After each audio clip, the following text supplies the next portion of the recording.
তো সেই দিনকে চলে এসেছিলাম মামা বাড়িতে।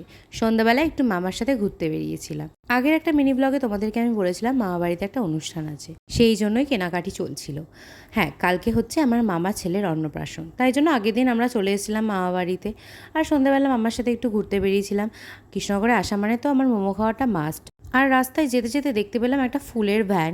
কালকে যেহেতু আমাদের অনেক ফুলের প্রয়োজন, সেই জন্য জিজ্ঞেস করছিলাম, বাট এখানে দামটা না একটু বেশি বলছিল, তাই জন্য আর আমরা নিইনি। মামা বলেছে যে কালকে সকালবেলায় হাট থেকে গিয়ে নিয়ে আসবে, আর সেখানে অনেক কমও হয়। আর ইতিমধ্যে আমার মাসিরাও চলে এসছে। আমাদের ঘুরতে ঘুরতে ওদের আসার টাইম হয়ে গেছিলো বলে মামা বললো চল তাহলে ওদেরকে একবারে নিয়ে আসি স্টেশন থেকে গিয়ে। তাই মামার সাথে আমিও চলে আসলাম। আর মাসিরা ট্রেন থেকে ঝালমুড়ি কিনে নিয়েছিল, তো সেই ঝালমুড়ি ফালমুড়ি খাওয়া চলছিল। তারপর আমরা বাড়ির দিকে রওনা দিই। তারপর রাত্রিবেলা সবাই এসে খেতে বসে পড়ে। কালকে যেহেতু অনেক কাজ আছে, সেই জন্য আর বেশি লেট করিনি।